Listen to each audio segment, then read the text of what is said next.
सावित्री और सत्यवान की यह कथा प्रेम, साहस और निष्ठा की वो गाथा है जिसने मृत्यु के देवता यमराज को भी झुकने पर मजबूर कर दिया। सावित्री और सत्यवान की यह कथा हमें बताती है कि सच्चा प्रेम मृत्यु को भी परास्त कर सकता है। राजा अश्वपति की पुत्री सावित्री अद्वितीय सुंदरता और बुद्धिमत्ता से संपन्न थी। विवाह के लिए स्वयंवर रचा गया, लेकिन सावित्री ने सत्यवान को चुना, जो एक वनवासी और गरीब था। तभी नारद मुनि ने सावित्री को चेतावनी दी कि सत्यवान केवल 1 साल जीवित रहेगा।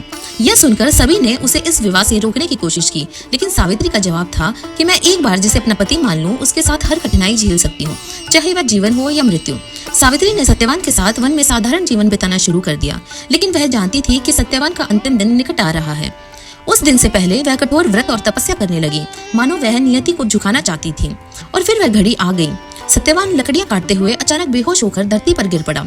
तभी यमराज प्रकट हुए और सत्यवान की आत्मा को अपने साथ ले जाने लगे। जब यमराज सत्यवान की आत्मा लेकर चलने लगे, सावित्री ने उनका पीछा किया। यमराज ने कई बार उसे लौटने का आदेश दिया, लेकिन सावित्री अडिग रही। धर्म और प्रेम के पथ पर कोई रुकता नहीं और कोई झुकता नहीं। मैं तब तक नहीं रुकूंगी जब तक मेरे सत्यवान की सांसें वापस नहीं आती। यमराज ने उसके साहस और तर्कों से प्रभावित होकर 3 वरदान मांगने को कहा।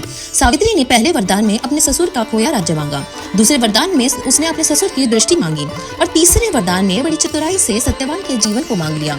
यमराज को यह वचन निभाना पड़ा और सत्यवान को जीवित कर दिया। इस तरह सावित्री ने अपने धैर्य, प्रेम और निष्ठा से मृत्यु को भी पराजित कर दिया। उसने सिद्ध कर दिया कि सच्चा प्रेम कभी हारता नहीं, चाहे उसके सामने स्वयं मृत्यु क्यों न खड़ी हो।